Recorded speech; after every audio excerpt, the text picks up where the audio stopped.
Welcome, everyone, to another episode of Maybe Next Year, the podcast that is on right now. My name is Frank. I'm Scott.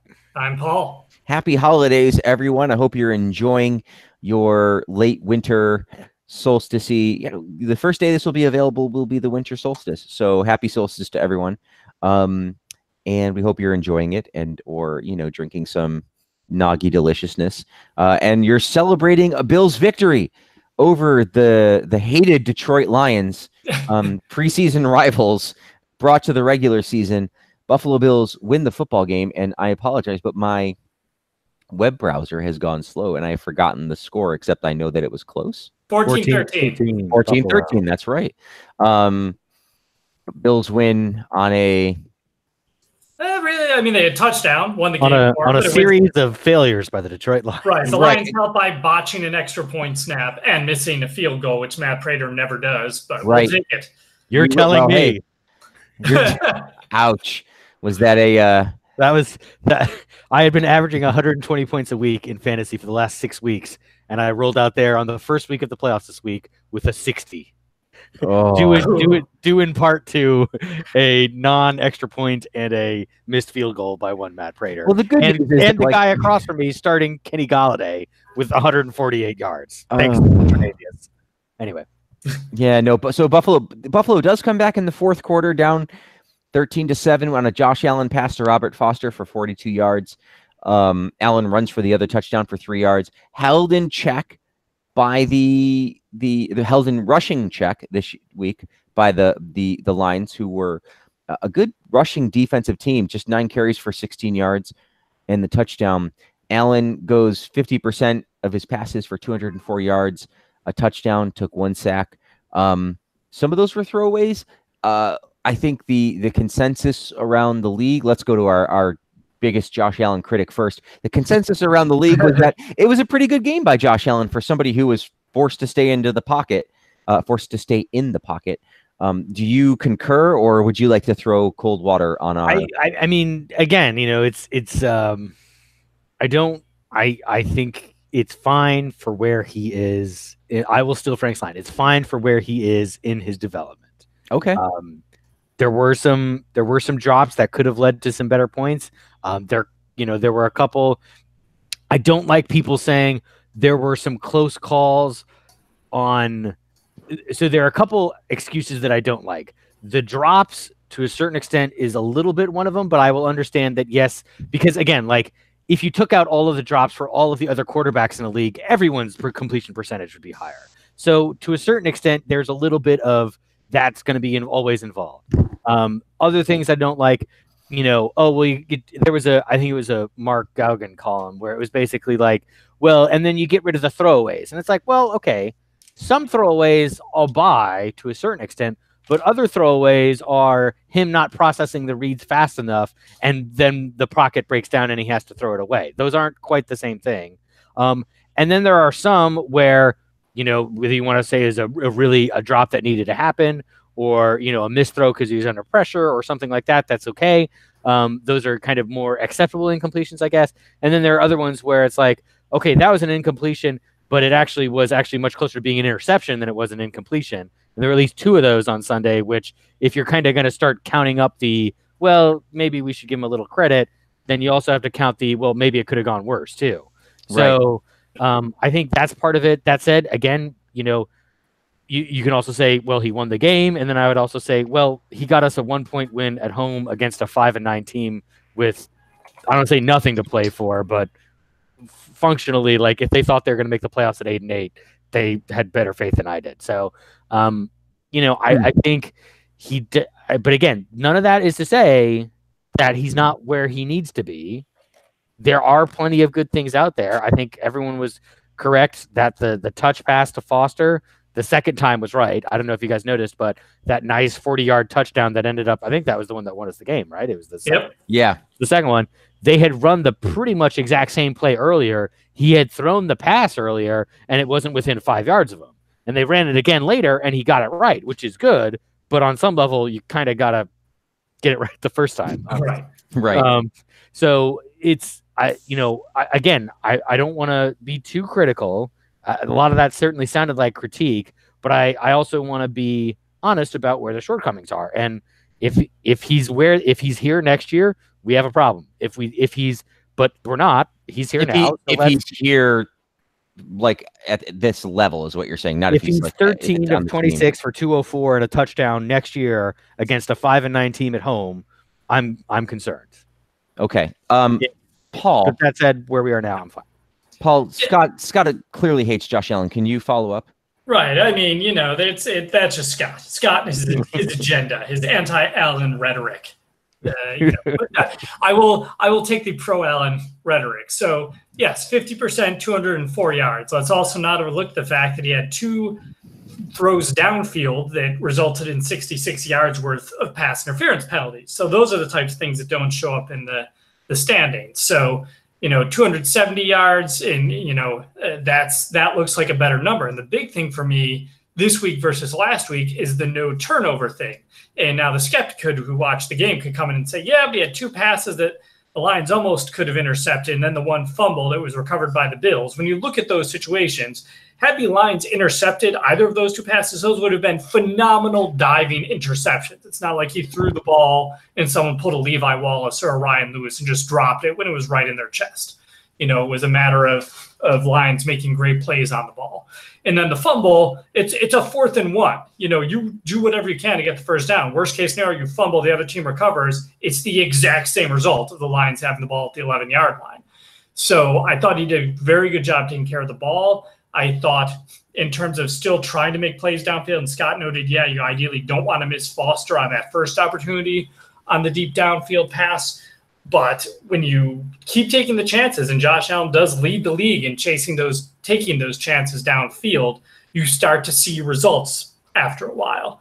On the general, there were definitely too many drops or missed catches, at least by wide receivers again. But I also feel like there were a few plays where Allen would have been better served to put a little more touch under it. There wasn't a lot of air under the deep ball to Deontay, and Deontay laid out for it. He's not a great receiver, as they talked about on Bills and Bears. He just doesn't really have the speed to get downfield. Great receiver is not on and off of the Bills roster 5 times over 4 years. But, he laid out for it, made an effort. Even still, Josh could put a little more air under it.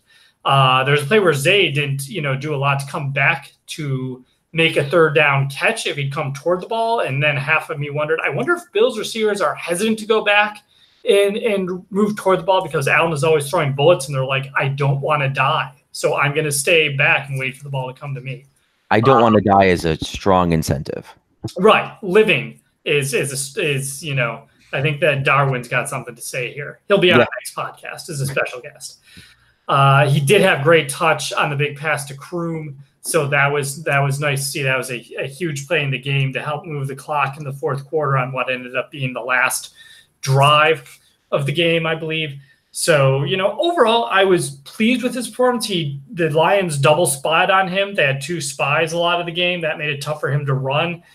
And when they did that, he didn't make a lot of mistakes. He did get out of that pocket for that 3-yard touchdown run, which was a thing of beauty. So I think as far as playing a more complete game, I was happy with this effort. Again, though, I'll put in some Scott in my notes here and say that at the same time, I'm still waiting for that 350-yard game where he just explodes and does things in the passing game that are wowing you. And maybe I would love to see that this week. So again, where he should be, a good spot in his progression, but definitely room to improve. Yeah, he has his wow moments, right? Like the nice thing about his season is that it is full of wow moments. It's just not wow all the time. And maybe it won't be. Maybe I think there's a big caveat. There's a big space for this guy who's this level right now that Scott would be unhappy with next year, and I would be too. And I'm not to put on Scott, and Tom Brady. And there's a lot of pretty good quarterback in there in between. And so, he just how much better can he get? I'm encouraged, obviously, with the things I've seen. And I guess I'm just sort of saying it's not a problem until it's a problem. And that's kind of where I am with them. I'd like to shout out the defense, which had a very nice game, really, other than the initial touchdown drive. And then that sort of fart in the middle of the game that they had. I felt like they played pretty well. Stafford limited to 1 touchdown. He was able to complete a lot of passes, but they weren't able to get much going on the ground. Did they have a turnover? I'm trying to find that they had. I don't think they did. I think neither. They did. Unless I stand corrected. I do not believe either team had a turnover. I don't think so. Clean game. Right. Which is a big deal, especially for like special teams, which didn't sort of crap the bed this week. Yeah, they looked. This is the biggest. Oh, did I steal it from you? Special teams all year. They looked adequate, absolutely adequate in Sunday's game. Hashtag do something competent. Which yes. Paul's rallying cry for many a year at the old 51st State. The running backs. So we'll talk about Marcus Murphy's on the. I say the IR. He's done for the year. At this point, we could if you are nicked up, you're done for the year. There was speculation as to whether McCoy was done for the year because he sat out this week. I didn't really feel like they missed him per se. They did miss. What they missed is him and Ivory and Murphy and then Keith Ford for parts. They missed not having a warm body that could play running back. Exactly. Sure. Right. And that's why he might come back this week. Apparently he's going to be available for Patriots week. That's what he was saying this week. But I think a nice thing that you're right. They beat this middling Lions team, but all the excuses were there, right? Like you have a bad offense to begin with, and now you're down to Keith Ford and Marcus Murphy as your top 2 running backs. Yeah. But to your point, Frank, not to interrupt, but what I like is they stuck with it, the run game, despite the injuries they had. I think I counted 32 non-kneel down run plays called, and only 2 with Allen were called runs. Those were all running backs, so 30 plays running backs. They got 90 yards from Ford, Murphy, and DeMarco, and 117 overall. I mean, that's as good as you can hope for, I think, in that scenario. Yeah, and let's not underestimate having victory formation at the end of the football game. Yep. Like that was kind of nice. Scott, did you cobble together 3 stars from this mediocre? Yeah. I mean, it's certainly not one of our more entertaining 3 stars, but they're there. No honorable mentions this week. I don't think we're quite not. We're not overflowing with star potential here. 3rd star goes to Jordan Poyer, 11 tackles, 1 for loss. But obviously, the bigger thing was really, especially at the end of the game, trying to stop those last couple Lions drives. Really, the last one, he was pretty critical with some big tackles there on covering the tight end over the middle, Pololoy or whatever his name was. Making some big tackles there. So that was some nice play. And again, he has played better the last couple of weeks. He did start slow this season, but I think he's rounded into the shape that we've expected from Jordan Poyer and a guy who we need to count on going forward, especially given that, we have at least 1 hole still to fill in the secondary on the other side from Tre'Davious.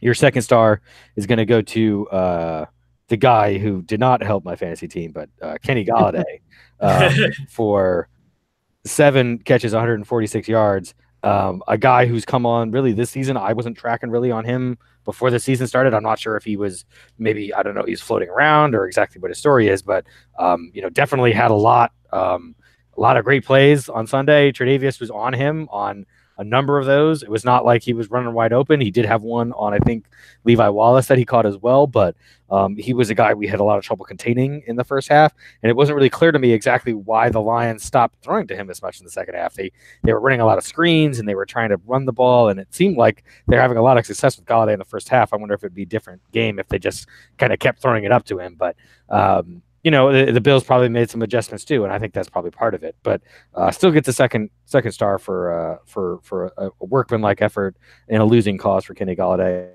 And 1st star goes to Robert Foster. Hopefully, the first of many, another 100-yard game. In the stars every week. He's in the stars. It's easy for me to pick apart Allen. Obviously, it's much harder for me to focus in on Foster every play without spending a lot of time on the all-22 and breaking down the blocks and what routes he's running. But obviously, you can see the talent, you can see the speed. Making the tough catches. Sometimes, he's had a bobble here or there, but for the most part, he's gotten where we needed him to be. He has the speed is the thing that you can't teach, and he clearly has it. It's something that we needed on the offense. I'm glad that we're using this period to develop him, to get them into a chemistry, him and Allen. I mean, I think again, we talked about it last week, but the sky's the limit for this guy now. We've really just got to develop him and think about how to best use him. I mean, you don't want to put too much of a burden on him right away, but you do start wondering about the thing is, if you look at how the wide receiver class at free agency is not that great this year. That's the biggest concern, but frankly, it's not that much better in the draft. So you have to think about, if you're getting a veteran guy, ideally, maybe it's someone who can do a number one job for a year or two, and then maybe by then Foster's that guy. But who knows? Maybe it could be sooner. So, but yeah, for this game at least, he was definitely number one star. Robert Foster, 4 catches, 108 yards, and the touchdown. Do you think he'll be a part of the future in Buffalo? Like, when I ask that question, what I'm asking is, do you think that? I mean, I think there's a consensus that Zay Jones is going to be a second or third receiver. Do you think Robert Foster is now like you can count on him next year to be a weapon, and you would really just sort of need to find one more good receiver to really sort of round out a receiving core? Or do you think that that's ambitious? I mean, we discussed this a little bit last week. I feel like we have, we kind of went from, like Paul was saying last week, I think, we went from like maybe we had one wide receiver, which was Zay Jones, to now maybe we actually do have 3 with him, McKenzie, and Foster. Mm-hmm. And it's kind of a question of whether or not of how they fill out, because you can always have a speed guy who can come in and run fly routes. He has to know the biggest thing for him is going to be the offseason and how he spends his offseason. Is he going to spend it working out every day, working the routes, doing the playbook, understanding the defenses, working with Allen? Those are the things that separate good number 4 wide receivers from number 1 wide receivers, is putting in those hours of work in the offseason and making sure that when, game 1 comes around here, he's ready to go. Because, I mean, physically, I don't think there's no reason to doubt what he can do at this point. I mean, it's all there. It's just a question of effort and some of it is there is a mental part of the game that just some people just can't you can't break it down enough for them to understand when to break off the route because they're seeing zone coverage versus man. That kind of stuff, like there is a certain amount of mental acuity that's required, and maybe he doesn't have that. We're not going to know that, but a lot of that most guys can get with enough work in the offseason. So I think that's where I am, at least. Okay. Yeah, I would, and I'd agree with Scott. One thing that trends very positively is that Foster is, I'm going to call him Coach McDermott again. He has some level of respect here for me. Mm-hmm. But Coach McDermott has said in his press conferences, like, this is a guy who seems like week in, week out, he gets it. And Josh Allen pointed out that every week in practice, he's on the top of the speed chart, whatever that means. I guess it means he's running hard every practice, every play. That they're finding they are developing a great chemistry in practice, and that's carrying over to the games. And he could end up being a Stevie Johnson type. And I don't say type in that, because he and Stevie have very different skill sets, but I mean the sense that Stevie was a 7th round pick, Robert Foster was undrafted. So, end of round or after rounds of the draft. And, it took a while. What eventually happens is the guy you picked as QB, in that case Fitz, in this case Allen, develops this great chemistry with the guy, and then the guy ends up being, a pretty good performer. So I really hope, as Scott indicates, that he does keep those great practice habits, that he does keep the work ethic going, he does emerge. It would be great if he emerges as a true number 1. I'd be fine with him as a number 2 option, to be, straight with you. That'd be totally okay with me. But you hope he just keeps along this trend, because he's got rare speed, and that is, I think, is a used in a lot of horror movies, the term speed kills, and then some graphic kill follows related to that. Exactly. So let's hope. I think Robert can keep it up. I hope so. I'm optimistic, and it'd be great to have him be a big part of this offense. He's only under contract officially for 1 more year, but then he's an exclusive rights free agent, or as I like to call them, IRFAs. So he'll be an IRFA, and the Bills can retain his rights for another couple seasons after that. Very nice. Good. Thank you for the follow-up. Let's hope that Victor Bolden Jr. is not on speed. He is the Bills' newest. He was suspended for the first 4 games of this season for violating the league's policy on performance-enhancing substances. That's why I made that joke. That's why I made that joke. Well, because he's a first year, not first year. He was signed by the Niners in 2017, undrafted free agent. He has specialized as a kick returner.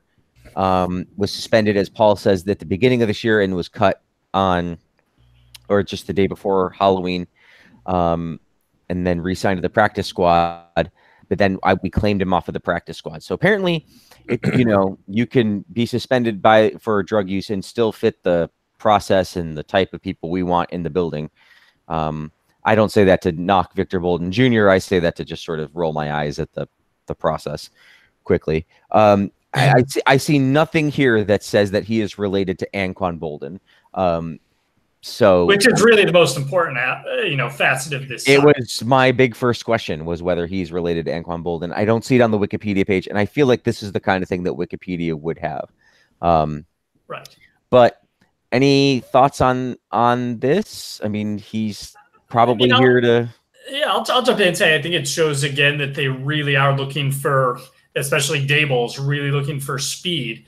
On the Sox. I think he'll get some snaps on offense. I, of course, think he'll also be back on special teams, to help McKenzie return kickoffs, which we forgot to mention. I thought Isaiah McKenzie's career ended in the third quarter when he had a non-contact injury and went down like Howie Kendrick in the outfield last year for the Nationals. And then he jogged back onto the field like 20 minutes later. So that was amusing to watch. But I think he's got, great speed. You take a flyer on him. And if he's, you hope he turns into the next Robert Foster. And if he doesn't, you've lost absolutely nothing, because it's not like you even cut a guy to get him on the roster. You just put Murphy on IR, which was going to happen anyway.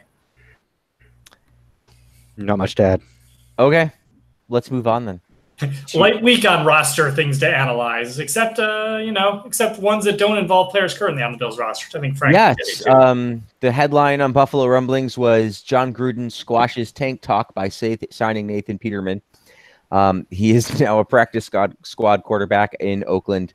Good for him. I think it's remarkable he has a job. I think in one level, and I think on the other level, it's pretty clear that they liked something about him. So they must have the cut of his jib. Yeah, right. So maybe he's there to show everybody how to practice, right? Yeah. He might have great face symmetry. Did you guys hear the story that, for one, McCarron's the current backup in Oakland. Wow, right. And his wife and Catherine's having a baby. I call her Catherine because we go way back. You goes way back, right? Exactly. Yeah. So there's talk that Peterman may be on the active roster for, I think, their Sunday night or Monday night game, and so then therefore you are one missed block away from Nathan Peterman. Yeah, not just Nathan Peterman, but like I've been here 4 days, Nathan Peterman. Would it be hilarious if he was there 4 days and he had his first 300-yard game? Yeah, right. Just like coming off the bench in the third quarter, passing for 300 yards and a half, and then being like, "Yeah, Buffalo was holding me back. Didn't want to say because I'm too nice a guy, but he's got no Amari Cooper. He's got no one to throw to, but suddenly he's got 300 yards. Yeah, and come out like Fitz dressed up in Deshaun Jackson stuff in the post game, only non-ironically. That's the Peterman we want to see.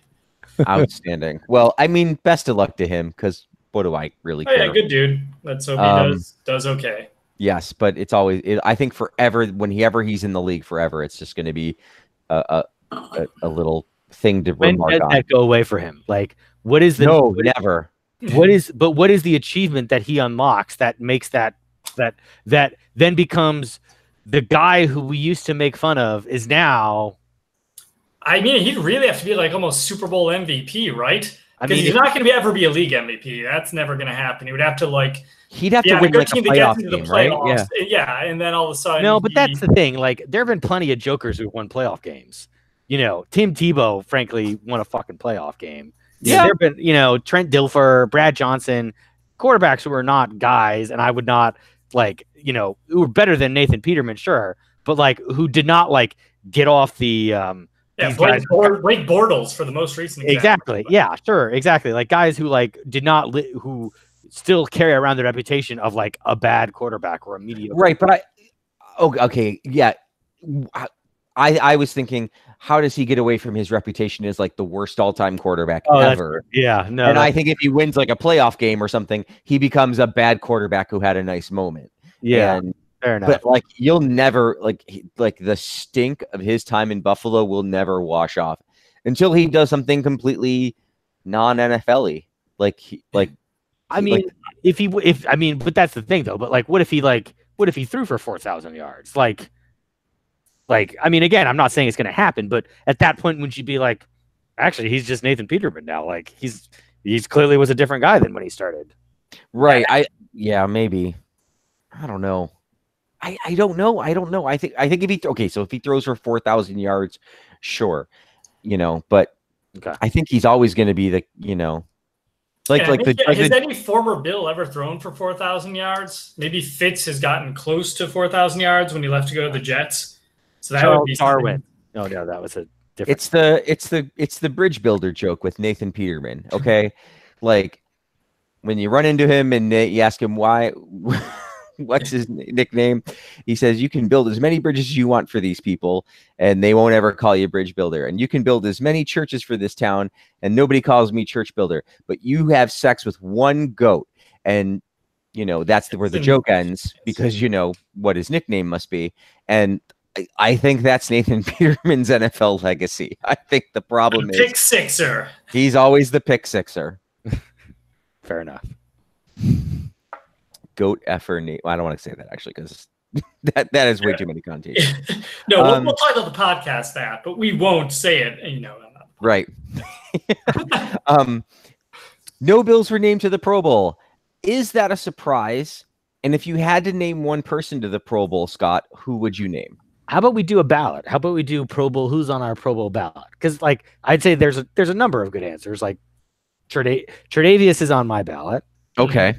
I think Lorenzo Alexander goes on the ballot. Those are my two. Those are the only two people I would put on the ballot. I would put Hauschka on a ballot as well. No. I think he's worthy of consideration. He missed an extra point and a field goal. Nope. And so is the guy who's going to the Pro Bowl. Yeah, well, he shouldn't go either.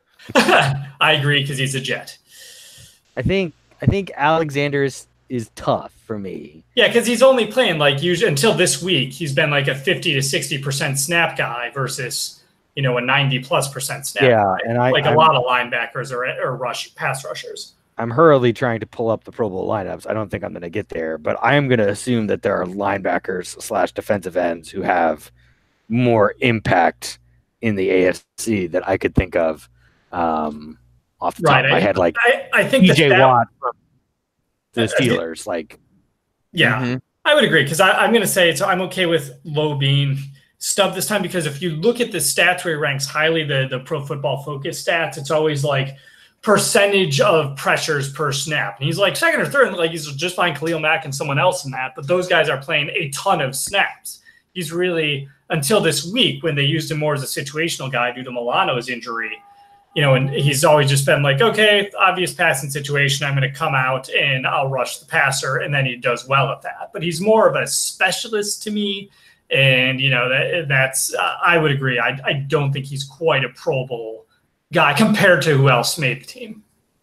Yeah, C.J. Mosley, Jadeveon Clowney, Bernard Drake McKinney. I don't know as much about him on the Texans. Yeah, obviously nobody on the offense. So I feel like it gets pretty thin after Tre'Davious. And honestly, Milano's hurt. Milano, so he's out of discussion. Yeah, I mean he's hurt, but I feel like he could have been in the discussion because he was playing really well for a while. And then I also wonder about Micah Hyde and Jordan Poyer. Yes. I think they're very good players. It just the Pro Bowl ends up being a lot about stats and reputation, and you can't get in for a lot of that kind of stuff. Right.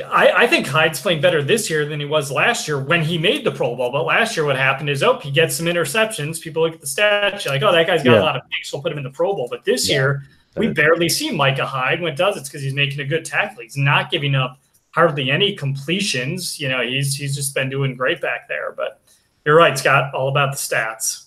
It is, and it's a lot about reputation. And I think that Coach McDermott said that, when they start to win, that will take care of itself. And so, remember that Kelly era Bills would have up to 9 Pro Bowlers some years because you're winning 13 games. You're wow, let's look at this roster more closely and see who might be helping out with this. Huzzah. Speaking of Pro Bowlers, we have a Pro Bowl audience. We do have a whopping one Facebook question I saw. We do, and I'm trying to see. Steven just chimed in. Yeah, Not 26 minutes ago. There you go. Steven has a comment that there's been no sacks in 2 games, and not that I put a lot of emphasis on sacks per se, but they are often indicative of QB pressure in general, not many takeaways either. And to what extent does the recent play by Foster, McKenzie, and Jones cause you to reevaluate the desperate state of the Bills' wide receiver core? Well, we've talked about that. A, they are always and will be just bit players. The Bills must go after a dominant number 1. Too early to tell. They have shown enough of a solid tier 2 that are good. A solid tier 2 wide receiver will be a good addition, but their number 1 priority now is clearly offensive line. Does it? I guess we didn't answer that last part. Do you think that their number 1 priority now is offensive line as opposed to wide receiver, or do you still think like, no, they need a high-end skill receiver? I mean, the answer is obviously both. I don't think anybody thinks we're solved at wide receiver, but is the wide receivers good enough now that you feel like, okay, it actually changes the chemistry on what the biggest need on the offense is? Go ahead, Scott. Sorry. I think my biggest concern going into the season was the offensive line. Obviously, we've cut like half the team since then, but still, like there's still it. So, needless to say, there are other concerns as well. But I don't think I could change it from being the offensive line. There are so many holes. It is such a fundamental part of the offense. Am I still there? Yeah, you're here. Still here. Oh, sorry. The run game, which obviously has fallen off a cliff.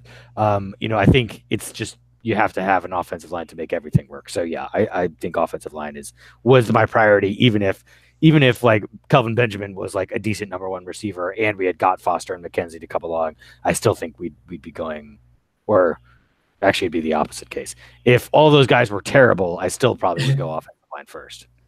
Yeah, I would agree. If you look at, Dawkins, who's been up and down this year, he committed 3 penalties, 2 of which were holds that were declined. Wyatt Teller, if you go to Buffalo Rumblings, they had a good film breakdown, and you see one player, Wyatt Tumbler. Let me try it again. Wyatt Teller just gets pushed over and tumbles to the ground like he's nothing, and then Dawkins has to try to cover for him. So I don't even think they're necessarily set with the young guards in positions. Really, the only one I'm comfortable with is Dawkins, and he's been, like I said, up and down this year. But when you have a cost-controlled left tackle who does, performs among the top half of the league, he's a top 16 left tackle. You kind of accept that for now, unless it's Super Bowl. So yeah, I think you probably need 3 to 4 linemen. And Scott noted the very important thing of the running game has just never gotten going. Like this game, I was actually very happy that Allen seemed to have a lot more time to throw than he usually has. I think some of that probably had to do with Detroit not wanting him to scramble, so they put those multiple spies on him. So they were better in pass protection, but the run blocking has still been atrocious. I was a little nervous on the 4th and 1 play that won the game, but thank God, they just did the smart thing, went up to the line and had Allen just stick the ball up there. So yeah, and I think it's got to be the thing that you have to do is address that O-line. I do want to mention on receiver, just to Steven's point, I still think they do have to go after a number 1 type receiver, because then, as Scott noted, maybe you have a guy who's a bridge number 1, and then Foster emerges as a true number 1 and great. And if not, you have that bridge number 1. Maybe you can sign that bridge number 1 to a longer term deal. But Allen definitely could use some more weapons in the receiving game. But again, we're looking at maybe 1 good receiver, 1 to 2 more depth receivers, whereas the offensive line, you need like 4 starters. So to me, big bigger priority. All right. Mark says Gruden is a genius, a football guru. Get rid of that bum Mac and sign the record-breaking MVP quarterback, Peterman. So thank you for that. And Amari Cooper. What's he ever done for anybody? What do you say? The Cowboys are in first place in the division now? Yep. I don't. Although that division is the NFC East, so garbage division full of garbage teams. And briefly on Steven's point on the defense, I do think that they're again. I think I pointed this out last week. I still feel the same way. Like even if the offense suddenly turned into a world-beating team, I'm not going to come back and be like, and the defense is great too. It'll be like more like, and the defense is good enough to keep us in some games. Like they're not really terrifying me to a certain extent. So right, they don't have that. And Steven know this. The big plays have evaporated a bit this year. No sacks, no turns. Like even Shaq Lawson, who had a great game, you look at that and like, well, yeah, a lot of pressures, and he batted down a third down pass. But again, no takeaways by him or the team. No sacks for 2 straight games. There's it's a good defense, but it's certainly not a great defense. I did not see any Twitter questions. There weren't. I just want to. I don't think there's anything I really want to put. I was scrolling through this and trying to see if we had any questions left over from the game Thursday, but I did not put out the ask your questions because I'm, I just didn't. I don't have a viable excuse. Well, you can always join the conversation, facebook.com/bbillsmny or twitter.com/@bbillsmny. And I'll be getting to tweet. I'll be live tweeting, I believe, from a bar in Virginia Beach that I've looked up. That's all right. Distance from my sister-in-law. So okay, yeah, it should be interesting. Nice. Well, Virginia Beach is actually nice. It's cold, but I liked it because I was there on my birthday one year, and I like it. I like the ocean breeze, and so hopefully you'll have a nice time down there. Scott, are you staying in the area for Christmas this year? I will be. We'll be hosting Christmas Eve dinner and then joining the in-laws for Christmas Day down in Southern Maryland. So we are local. Huzzah! I will be in the car tomorrow night going to the Midwest. Enjoy. I will, and we will drive safely and all that stuff. Please do. But before we do all that, I'd like to get to the best segment in sports podcasting, the newly syndicated, award-winning Time of Your Life. Okay, I've gone on too long. Scott, give us some This Day in Bills headlines. Yeah, go ahead, Scott. Just wow, Paul. All right, I'm on vacation, guys. 1917, Buffalo Bills entered the fields of the Somme. Yes. The sirens are coming to get me. The sirens are coming. They found Scott is arrested for TDIVH fraud. That is what just happened right there. Hashtag. It's Paul. I'll do the same. I was also on Bills and Beers mentioned again this week. I'm still happy to do another guest spot with them because that went well, but it was all right. Look. You're on our podcast. Okay? Yeah. You're gonna have to, if you want to hear this segment every week, you're gonna have to come listen to Buffalo Bills maybe next. Enough of this with this. The best podcast is exactly that is 7 years old or less. It's out there. Right. We're gonna come out and say that. That way we keep our allies. All right. So this is. We have headlines ranging from 2017 to 1948 today. Every year. No, I'm kidding. Not every year, but we're gonna go from early to late, and then we're gonna have. I think it's a fun little twist, sort of feature question that we'll do at the end for this Day in Bills headlines. But let's start it off. The first 4 are all recent from the last 4 seasons, so these are good opportunities for you guys to jump in and see if you can get some wins right off the bat. All right. 2017, Dolphins lineman says blank hit him in the face. Richie Incognito. No. That's as good a guess as any, but in this case, it was not. It was a defensive player. It was a scrum after a Dolphins touchdown. Oh, wait. No longer. Yeah, last year, no longer on the Bills roster, though he was on the roster at some point this season. He now plays for the Bengals. Is it Zach? No, he was gone. Third round pick a few years back. No. This is terrible. I know, right? We're so good at this. Wow. Okay, it's all right. You can miss a warm-up question. It's not Who Wants to Be a Millionaire. We still keep going. So the correct answer was Adolphus Washington. Okay. All right. All right. 2016, Bills cornerback blank also doesn't think highly of Browns wide receiver blank. And I blanked them both because they both have Bills connections, even though they're no longer with the Bills. So Bills cornerback blank doesn't think highly of Browns wide receiver blank. He says, he's not really. He's whatever, blank said as Locker after the game. I thought him the whole game. There's a lot of receivers better than him. I'm going to say Stephon Gilmore. Very good. He is the corner. The cornerback, and he was following around this Browns wide receiver, and there's a Bills connection here. A Bills connection. Okay. And then he played for the Bills. Okay. It's like he once stopped at the Bills' house. He dated a Bills wide receiver. Right. Here's the big hint. He played it for Josh- the Bills 4 weeks ago. Oh my God. Wait. Oh, wow. We don't actually watch the team anymore. I don't know if people notice that. Okay, Well- Bills wide receiver 4 weeks ago. That means he's probably no longer on the team. He was with the Browns. It's not Josh Gordon, It's not Corey Coleman. not Corey Coleman. It couldn't Wow. be Kelvin Benjamin. No. You guys, I feel like I'm going to give you guys a lot of rope on this because you're going to kick yourselves if you do not get this one. Robert Foster. I will stall you because we don't, we've been. What is happening? Where's my brain? I watched a great video once on SB Nation from the amazing John Boyce about how the Browns passing game really suffered 1 week. Not because they were down to their fourth string quarterback, but because their fourth string quarterback was their number one receiver and he had no one to throw to once he became their quarterback.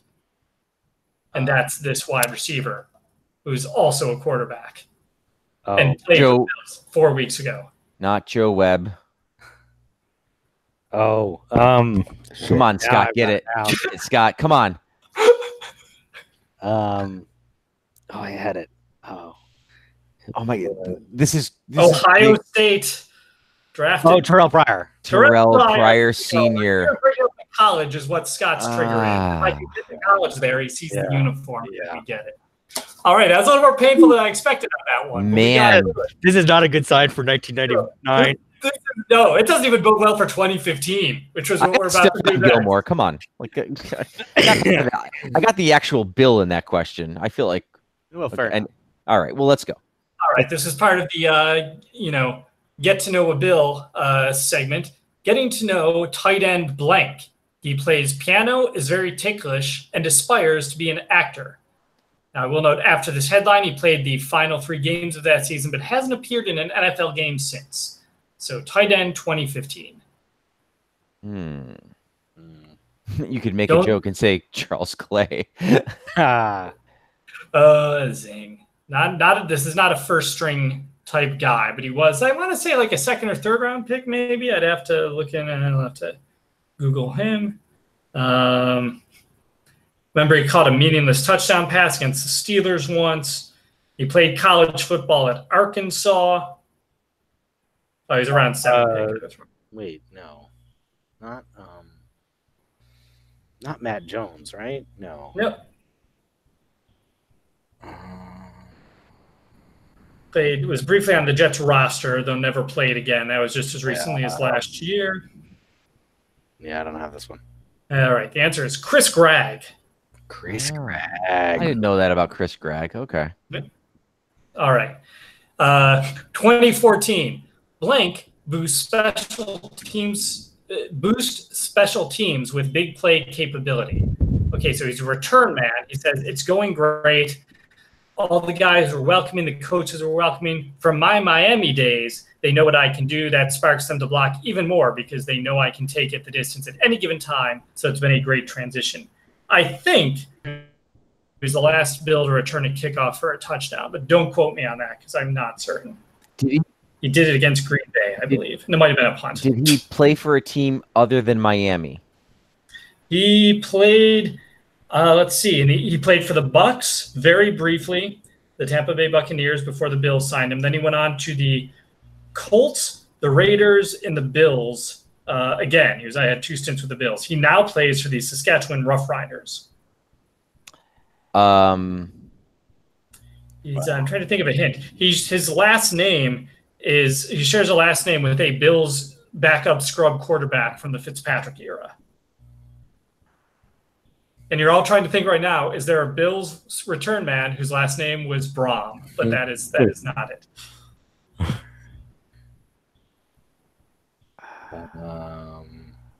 Yikes. Yeah, this is bad, Wow, guys. this is a rough one. The nice thing is the 2012 one Scott's going to get, so we're going to be fine. Great. Now, no pressure. Just say Jimmy Leonard now. And we'll... All right, 2014. Think of the quarterback who got hit in the head by a ball during warm-ups when he wasn't paying attention. Who was that? That was his Paul. first name was Tyler. Big Pen. Big Pen, yes. And this player was Marcus. Buffy- Marcus Big Pen, Buffy yes. Big Pen. Yes, we got to Marcus Big Pen. Jim Big Pen. All right, we're just going to go really quickly through the next one. If this is going to be the segment from now on, we need to stop. It's just- this And is you a- wonder why not I'm shopping the segment, guys. This is why. all right. We're sorry. We'll pull it. All right. We'll pull it together. I'll start All right. cheating. Hold on. 2012. Bills signed right guard blank to 4-year contract extension. Right Greg guard Urban. blank. Yes. Greg Urbick. Greg Urbick. Thank you, Scott. On There we you go go. to 2008. All right. In their section, let me try this again. I'm getting stop talking about sex. In their segment, 60 Seconds with Demetrius. Oh, I said his name. It's Demetrius Bell. Bell. I think I got this one. There was Is it Vlad Dukas? Oh. All right. Who's Demetrius Bell's father, which was going to be the hint? Le'Veon. No, it was Art. NBA superstar. Jim. Carl Malone. Karl Malone, yep. That's right. Carl Malone. That's right. That was All such right. because Carl Malone wasn't. Didn't we It's find out like illegitimate.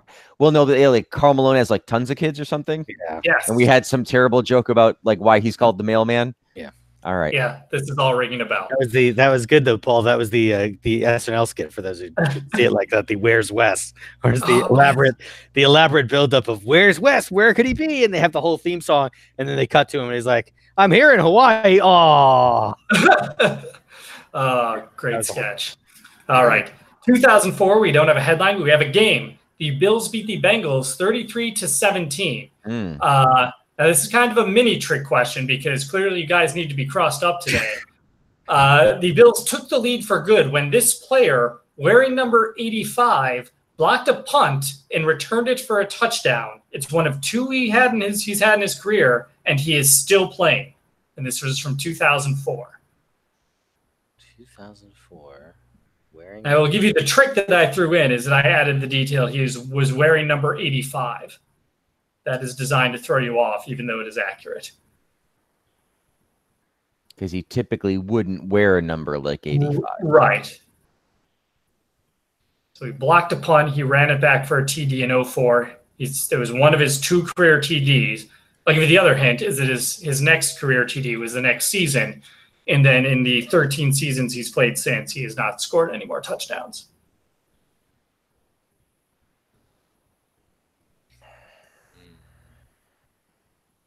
Where is he is- playing now? Philadelphia. Philadelphia. No. I'll say I'll give you the big hint that he was involved. His other TD involved JP Lossman. it's that damn lineman that JP Lossman threw the touchdown to the first time. Yep. Oh, The Jason. day we all met. Jason Peters, I think Scott was about to say. Yeah, Jason Peters. Yeah. Yep. There we go. So, Okay. all right. I don't remember that. I don't remember. I was thinking Yeah, when he, he was he playing came special up the middle. I watched the highlight on YouTube, and that's why I knew he wore number 85. He came in, he blocked it. He came right through the middle, blocked it, got up, and just picked up the ball and ran in for a touchdown. It was a thing of beauty. So no, we let him go. All right. 2001. This is a tougher one, so we won't go on too long. Blank catching on at corner. He says, the coaches put me in the nickel spot, and I have to step up. That's what this game is about. You have to be ready to produce when your number is called. So the Bills thought they had their answer at nickel corner. They did not. He ended up being terrible the next year, burned by a bunch of receivers nonstop, became an ongoing joke, and was much referred to by Wade Phillips as a punt catcher because he didn't really return punts. He just pretty much caught them. I'll say world-class Cannondale cyclist Tyler Finney. Taylor Finney. Sorry. Taylor Finney. It's all right. We don't have to know a world-class cyclist. Rigoberto Urán. I can name a lot of the Cannondale team. If this person partnered with former Bill Andre Holmes, they would be a great team. Big Ben Watson. Watson. You got the name. Yes, it's Chris Watson. Was Chris this player? Watson. Yes, right.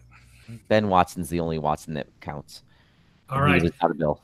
2000. This is a quick one, but it's one I have to bring up because it's historic. 2000. Bills GM and executive vice president blank fired. Is it Tom Donahoe was done? No, but right before Donahoe. Oh no, it's Polian? Yeah. Who's that? Bill Polian.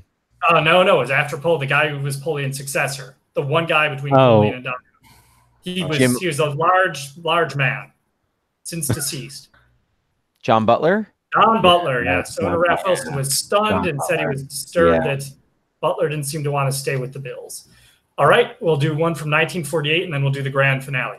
Yes. 1948, there was a game. The Browns beat the Bills 49-7.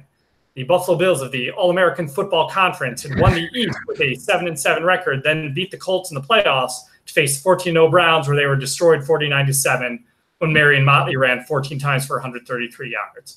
Now I could, though Marion Motley was one of the greatest of all time. I've heard. I was not alive in 48, nor were my parents.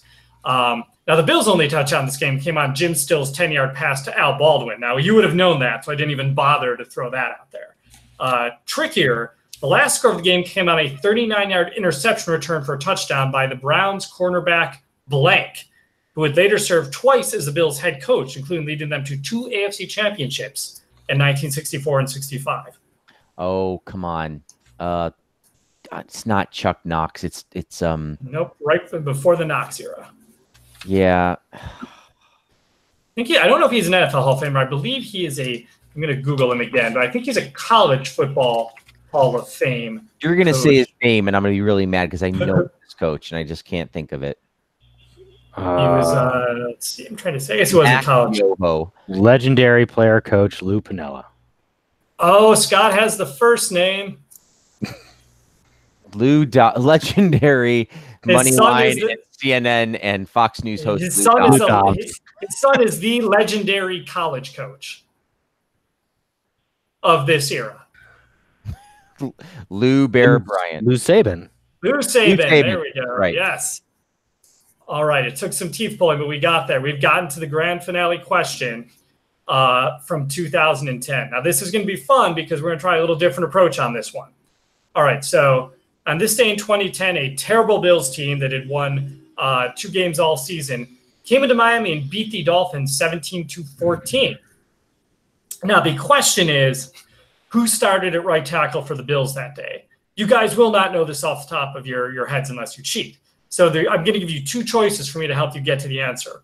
One. What year? Sorry. 2010. So you got that in your head. Now, I can either share the Google results with you when you Google his first name and then the Google results when you Google his last name, or I can give you a choice of 7 names, one of which is the player's name and 6 of which are fake names used in any of Key and Peele's bowl game sketches. Six lies and a truth, right? Right. I'd like to go with the Google results. All right. We'll go with the Google results. Please. Scott? Yes, please. All right.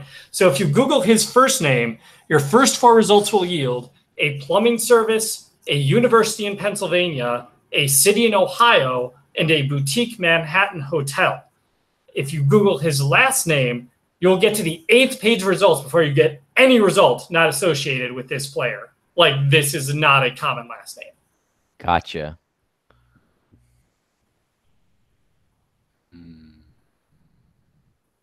Now, since this will be tough, I'm going to tell you what. I'm going to generate. Go ahead and just go to the second one because that should not help me at all. Prop Metcalf, Columbus. So here comes 7 names. I will have to say with an effect of some sort because, you can't say, Marmaduke Shazbot just like normal. So these are going to be said in goofy fashion. So here we go. Here are the 7 choices. Legume Dupree, Disquarius Green Jr., Mansfield Horato, Blyrone Blashington, Strunk Fluggett, Snarf Mintz Plass, or Swordless Mimetown. One of those was the Bills starting right tackle that day. Jesus. What was the first one? Legume Dupree. I'll go through them again. Sirens are going for this one. Legume Dupree, Disquarius Green Jr., Mansfield Horato, Blyrone Blashington, Strunk Fluggett, Snarf Mince Plass, and Sorthus Mimetown. I'm going to say Mansfield Rotto. I'm going to say Dupree. It is Mansfield Rotto is Yes. an actual human being. Mansfield, Ohio. That's what I've... Yes, Mansfield, Ohio. It's also Mansfield University, which is north of Pittsburgh, I believe, and then the Mansfield Hotel, or excuse me, the Mansfield Hotel in Manhattan. So there you go. That was I'm glad we finished well. That was really the goal.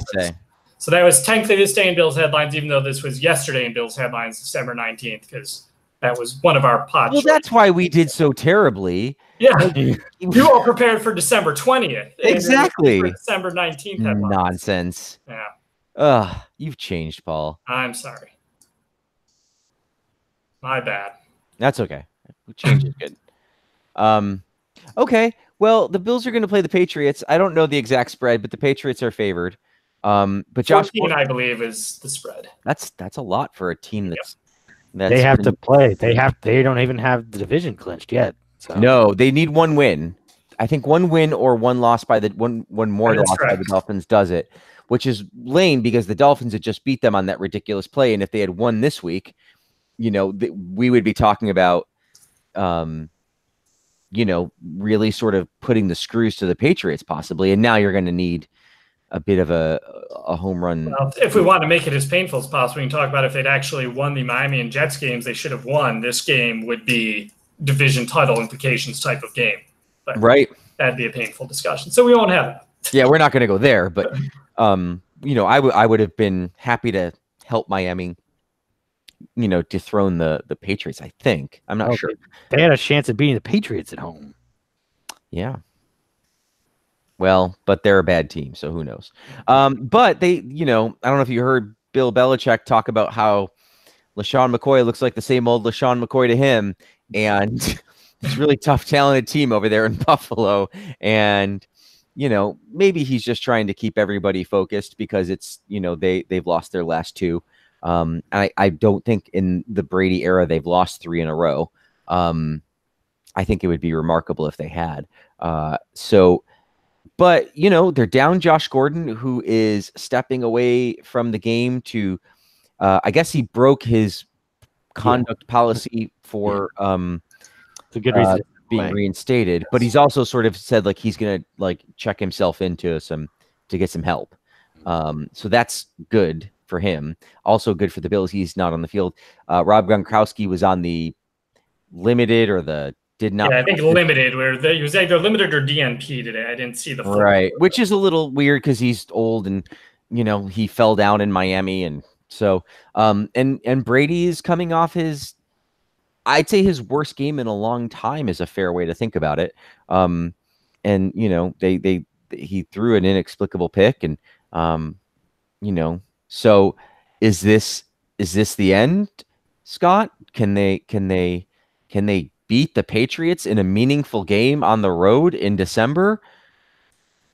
No. Yeah. All right, good. I was glad you said that. Thanks for listening, everyone. You can find us on Twitter. Right. Talk about the game. What are you looking for? What are you looking for in this game here? What's the? I think the biggest thing that I want out of this game is for Josh Allen to barf on his shoes. To spend most of his time. Do you think it would be possible? Do you think they would notice if we dressed up Josh Allen in stadium personnel clothes? He's big guy. He's 6'5", 250. I feel like Belichick would notice if Josh Allen didn't suit up, he got scratched for, his toenail fungus or something. And then suddenly there's a 6'5", 250 guy just trying to walk around really close to Tom Brady for the entire game. I feel like that would be probably the best case scenario for the Bills is Josh Allen just ends up kind of listening in on Tom Brady for 3.5 hours while he's in the game that matters. That's probably the best thing that could happen for the Bills. Right?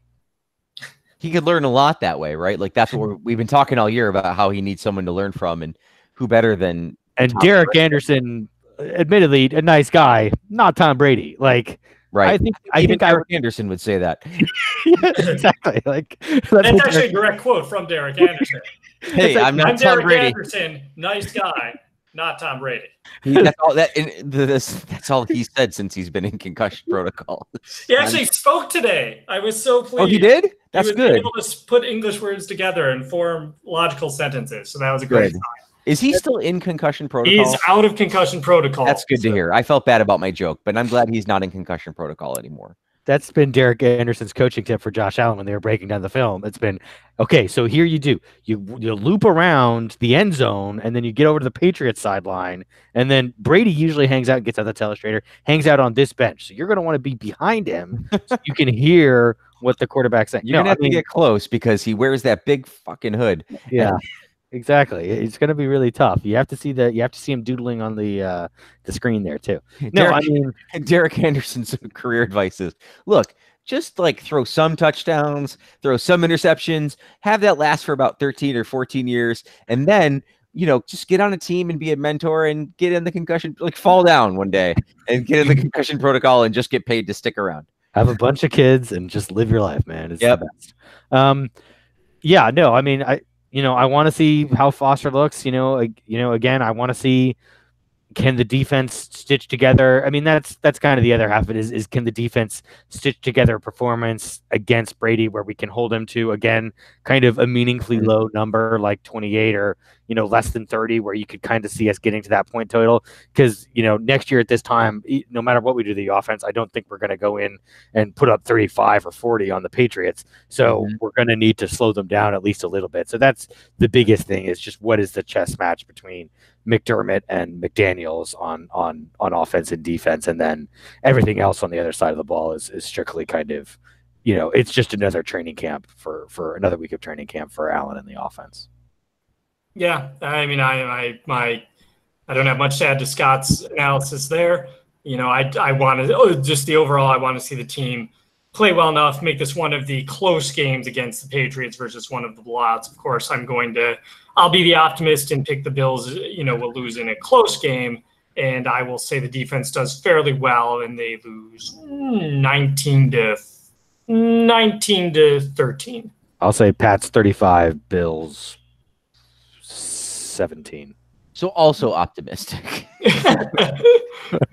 I'd like to see the Bills get more than one touchdown. I think that's a good goal. And I would like to see them hold the team to 21 points or less, the Patriots. And so I'm excited for that. What? I mean, we didn't hold them. I mean, I guess they scored on defense. I mean, I know we didn't. I'm saying I would like them to. This is about my hopes and dreams for later, Scott, not for what has happened. Understood. Okay. Okay. If I can continue now with my joy of trying to do this, I think the Bills are gonna. You know what? Whatever. This season's lost. Let's just say that I'm gonna pick the Bills to win. I'm gonna say the Bills are gonna win. I think they're gonna win 18-15, and it's gonna be a weird. They get 1 2-point conversion, but not the other situation, and they win the game, and Brady throws a pick at the end of the game to seal the victory for Buffalo. That's my 18 to 15 has only happened 8 times in NFL history. Thank you, scoreagami.com. Very good. I wanted to pick something. I felt like I had to pick some sort of scoreagami to if I was going to do this. So we can go to the closing now, right? You can find I got confused. I was like, what happens next? And what happens next is when we've actually stuck to being an hour long versus the usual, we're 14 minutes over. We should. Well, we can vamp. No. You can find us on Twitter, BBillsMNY, BBillsMNY, and Facebook, Buffalo Bills Maybe Next Year. You can Google us. You can go to Apple Tunes and iPods and YouTube and UFace and Google Spots and Anchor.fm /BBillsMNY. All the good Buffalo Bills Yep. takes. Search for us on Netscape. You can find us at angelfire.com/bbillsmny. Yep. Name. I mean, we're big on the Angel Fire for sure. And the GeoCities site will be back up soon. We really appreciate you listening. We hope if you're celebrating Christmas next week, Merry Christmas. If not, we hope you have a nice week. And we will speak to you after the Bills game. We'll have to talk about this, but we might have to make sure we do it Wednesday next week because I'll be on the road for a couple of days sometime next week. I'd be also open to doing it Monday before Christmas or on Christmas Day if you really just like everybody wants to get away from their family for 20 minutes, but we will discuss this later.